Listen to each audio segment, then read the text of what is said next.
예, 그러면 시장 분석하면서 투자 전략 세워보도록 하겠습니다. 오늘은 DB금융투자의 김현겸 과장과 함께합니다. 어서 오십시오. 네.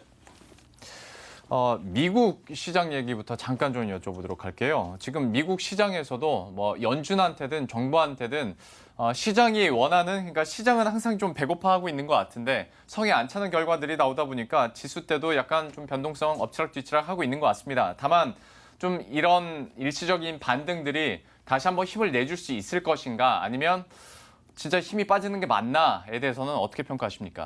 일단 미국 시장 같은 경우는 이제 오늘 새벽에 반등이 나왔습니다. 기술주 위주로 반등이 나왔는데요. 일단 뭐 오늘 연준 의장의 파월 의장이 청문회에서 이야기하셨듯이 통화 정책 우리는 할 만큼 하고 있다. 이 재정 정책이 중요할 때다라고 언급을 했습니다. 그 이야기는 정치권에서 니네 빨리 합의를 해라. 이런 의미인데요. 그 가운데 또 연방 대법원 한 분이 돌아가시면서 그 공석에 대한 또 이슈가 또 생겼습니다. 그러면서 그 불확실성이 지금 미국 시장에 작용을 하고 있는 것이고요.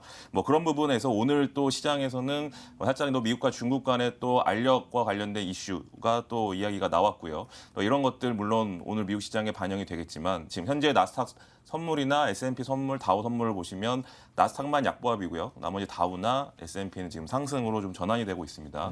그러면서 우리 시장 역시 지금 양호한 그런 움직임이 좀 이어지고 있는 상황인데요. 일단 미국 시장도 그렇고 이제 9월 달 초반을 제외하고는 계속해서 조정을 받고 있는 상황입니다. 원래 이제 3분기 마지막 이 실적 발표 전 이때가 대외적인 이슈에 제일 영향을 받을 때고 뭐 그런 부분에 있어서 어느 정도 조정을 좀 받지 않았나. 그래서 나스닥의 반등, 나스닥을 위시로 한 미국 시장의 반등은 앞으로 추가적으로 이어지지 않을까. 거기에 만약에 미국 이 정치권의 이런 추가 부양안이 만약에 합의를 본다면 그 상승 동력은 더욱더 가열차게 진행될 수 있다라는 부분도 생각을 하셔야 될 것 같습니다.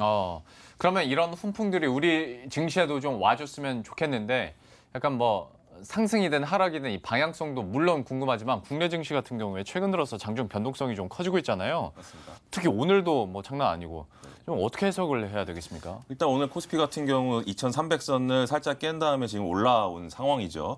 물론 이제 이게 저점이 될지 추가 조정이 나올지는 지켜봐야 되겠지만 더 중요한 상황은 지금 이제 거의 다이렉트로 2,300까지 하락을 했기 때문에 이제 기술적인 반등, 또한 자율 반등이 현재 나오고 있는 상황이라고 보이고요.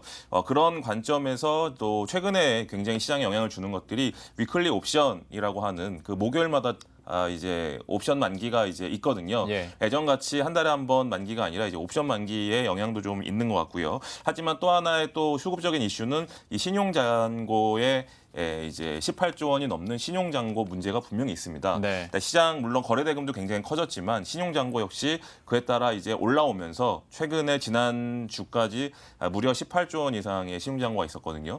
그 부분에 대한 해소가 일정 부분 좀 나오는 것 같고요. 오늘 같은 경우에도 외국인 기관들이 매도가 강하게 나타나는 상황도 아닙니다. 그럼에도 불구하고 변동성이 심하다는 의미는 팔 수밖에 없는 물량이 어느 정도 소화가 됐다. 1차적으로 뭐 그런 관점에서 좀 시장을 좀 보시면 될 것 같고요.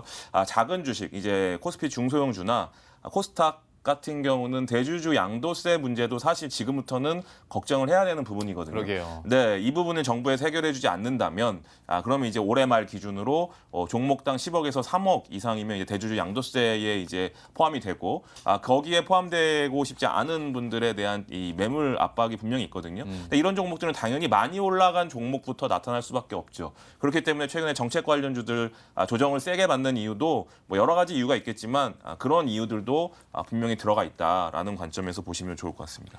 원래 찬바람 불면 생각나는 게 배당이랑 양도세잖아요. 여기에 따른 리스크들이 이제는 있을 수밖에 없습니다. 이런 변동성이나 또 매물출에도 좀 고려를 하셔야 될 것 같고요.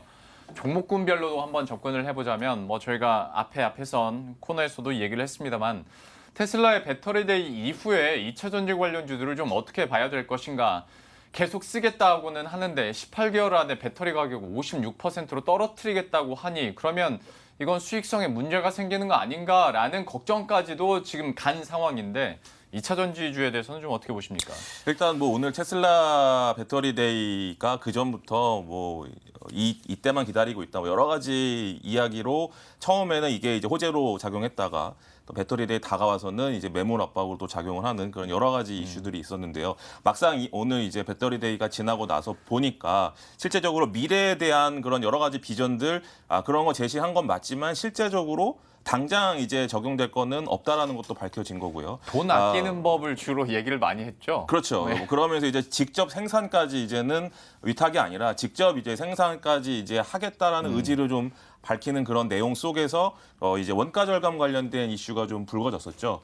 근데 이 원가 절감은 현재도 계속 진행형이에요. 최근에 이제 뭐 LG화학이나 뭐 SK 이노베이션이나 삼성 SDI가 하고 있는 이런 이제 뭐 리튬과 리튬 이제 뭐 코발트 뭐 이런 비율 조절하는 것들이 예. 다 이제 원가 절감을 하기 위한 또 방법이거든요. 네. 그래서 테슬라가 지금 원가 절감을 한다라는 부분에 있어서 이것을 악재로 받아들이기보다는 오히려 이제 원가가 절감이 되면 물론 이 가격이 좀 내려올 수는 있겠죠. 하지만 가격 내려오는 것보다 Q가 더 커지겠죠. 이제 판매량이 훨씬 커집니다. 그런 관점에서 바라보셔야 되고 원가 절감은 오히려 수익성 악화가 아니라 오히려 수익성에 도움이 되기 때문에 원가 절감을 하는 거겠죠. 그런 부분으로 보셔야 될 것 같고요. 그거보단 오히려 이제 공정을 좀 단순화하면서 거기에 들어가는 장비 납품이나 이런 데들이 오히려 이제 장비 주식들은 이제 선별적으로 좀 조심해야 될 수도 있다. 그런 부분도 좀 보셔야 될 것 같고요. 그리고 이제 뭐 음극재에서 실리콘을 사용한다. 뭐 지금 같은 경우는 이제 실리콘이 아닌 흑연을 이제 사용하는 방식이 이제 대다수인데 이 부분 때문에 포스코 케미칼이 최근에 뭐 천연 흑연, 인조 흑연 할 것 없이 이제 캐파를 증설하고 있거든요. 그런데 있어서 이제 흑연이 아니라 이 부분은 이제 실리콘으로 하겠다. 이것은 굉장히 좀 또 포스코 케미칼에게는 악재로 작용할 수 있겠죠. 예. 그런 부분들을 우리가 체크를 하셔야 되는 관점이지 전체적인 캐파는 당연히 커지는 부분이고 캐파가 커지면 당연히 규모의 경제와 여러 가지 이유 때문에 원가는 당연히 절감이 될 것이고요. 그러니까 원가 절감은 악재가 아니라 호재입니다. 호재로 보셔야 되고요. 그거보다는 자율주행 얘기도 나오면서 오늘 우리 시장에 자율주행 관련된 종목들이 많이 움직이는데 그럼 과연 이제 원래 예전에 이제 처음 이제 몇 년 전에 이제 이 전기차 시대가 올 거다라고 할 때는 자율주행과 전기차 종목들이 다 움직였거든요. 네. 근데 실질적으로 전기차 2차 전지 종목들은 계속 우상향을 했지만 자율주행 관련된 종목들은 최근까지도 크게 영향을 미치지 않았거든요. 딱히 눈에 보이는 것도 없고 그렇죠. 중간에는 막 사고 소식 들려오고 맞습니다. 네, 하니까 좀 그렇죠. 네, 그런데 이번 테슬라 데이로 인해서 오히려 이제 자율주행 관련된 이슈가 좀 부각이 될 수 있다라는 측면에서 이제 오늘 하루뿐만이 아니라 그런 부분에서 좀 보셔야 될 것 같고요.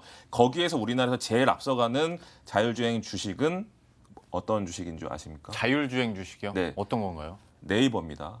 네이버가 이 라이더로 해서 자율주행 지금 3까지 하고 있는 상태고요. 예. 우리가 이제 네이버나 카카오를 전자상거래나 이쪽으로만 최근에 굉장히 중요하게 봤지만 예. 네이버 같은 경우는 프랑스에서 지금 연구소를 가동하면서 자율주행과 그리고 로봇 뭐 등등등 여러 가지의 다양한 사업을 또 하고 있죠. 이 부분이 앞으로도 주목받을 가능성이 있어요. 예. 네이버 같은 경우는 이제 자율주행에 앞서가는 그런 그 부분까지도 이제 시장에서 관심을 분명히 받을 가능성이 있다. 그래서 만약에 네이버가 그런 쪽으로 관심을 받는다면 당연히 관련된 여타 종목들도 이 분위기가 좀 더 이어질 가능성이 있다라고 말씀을 드리겠지만 실제적으로 자율주행을 하기에는 우리나라의 여러 가지 그런 지금 나오고 있는 회사들은 사실 실질적인 수혜가 되기까지는 가야 될 길은 분명히 멀죠. 그렇지만 네이버 같은 경우는 오히려 그런 부분에 있어서는 앞서가고 있다는 부분들 체크해 드리겠습니다. 굉장히 매일 방송을 하고 이것들을 다루는데 반성하게 되네요. 저도 당연히 뭐 후성, 한우 시스템, 무슨 공정 뭐 이런 얘기만 생각을 했는데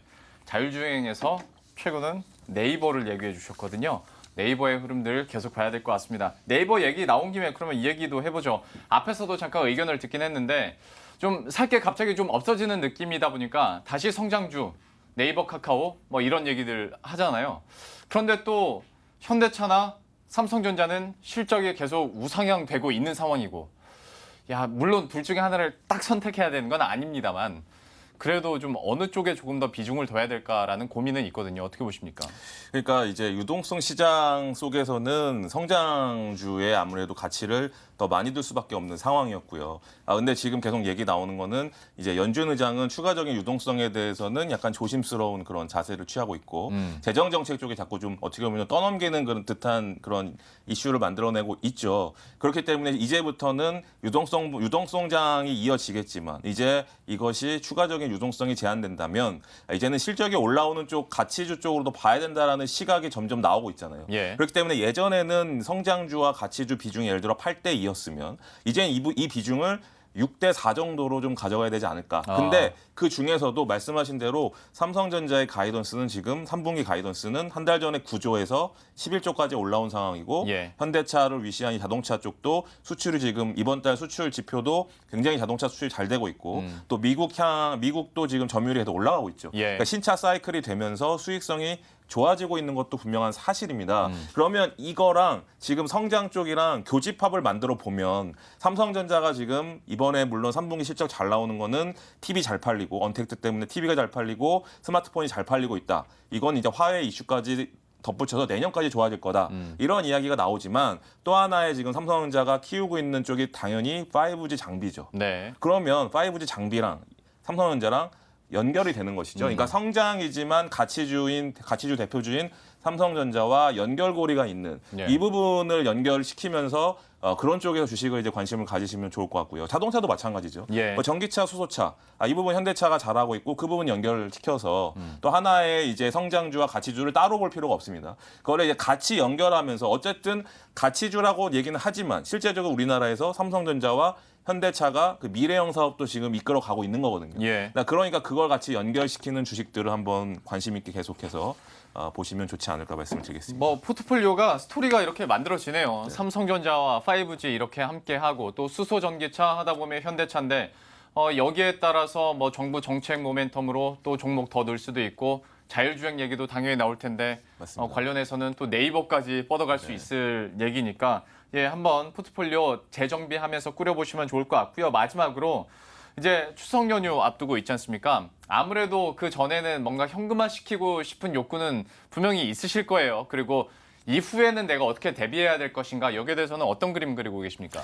일단 뭐 추석 전에는 다음 주 화요일까지 거래가 되고 실질적으로 뭐 당일날도 물론 이제 돈을 환금할 수 있지만 기본적으로는 금요일까지 이제 매도를 해야 이제 화요일 추석 전까지 이제 돈을 찾을 수 있는 거잖아요. 네. 뭐 그렇다고 하면 이제 뭐 오늘 수요일입니다. 이미 이제 거의 다 왔죠. 그러니까 추석 전에 돈 빼라는 얘기는 벌써 지지난주부터 얘기 나왔던 거고 이미 그러면서 조정을 받았고 이미 지금 현재 시점에서는 굳이 추석 이슈 때문에 추가로 현금화를 하거나 그럴 이슈는 없다라고 생각이 되고요. 그거보다는 오히려 다음 장을 준비하는 자세. 다음 장은 일단 다음 달은 실적이죠. 3분기 실적이 나오는 그런 달이기 때문에 이걸 이제 좀 연결시켜서 삼성전자, 현대차 그리고 성장 쪽은 한 템포 조금 더 쉴 수 있어요. 왜냐하면 너무 상승이 컸기 때문에 조금 더 쉬어가는 그러니까 이제 단기 박스권에서 움직일 가능성이 있기 때문에 그 박스권에서 굳이 이 올라갈 때 따라잡으실 필요는 없다. 조정받을 때 그때 조금씩 모아가셔도 될 것 같다. 그리고 이 BBIG가 지수가 다음 달에 실질적으로 이제 시작이 되잖아요. 예. 그렇다고 하면 당연히 또 추가적인 이슈가 나올 수 있겠죠. 또 그게 내년 이제 정부 정책 예산안에 또 연결이 되는 부분이기 때문에 그런 부분을 생각하면 많이 올랐기 때문에 이쪽을 하지 말자 아니면 뭐 그런 게 아니라 예. 조금 이제 점진적으로 비중을 없으신 분들은 늘리시면 되고 가지고 계신 분들은 잘 가지고 가시면 된다. 거기에 같이 삼성전자, 현대차를 중심으로 한 이런 쪽도 좀 분명히 좀 비중을 좀 늘리셔야 된다라고 정리해드리겠습니다. 알겠습니다. 오늘 여러 가지 질문을 드렸습니다만 답은 한 곳으로 모이는 것 같습니다. 이 포인트 잘 짚으셨으면 좋겠고요. 오늘 DB금융투자 김현겸 과장과 함께했습니다. 저희들도 여기서 함께 인사드리도록 하죠. 마무리 잘 하시고 저희들은 내일 이 시간에 다시 찾아뵙도록 하겠습니다. 시청해주신 여러분 고맙습니다.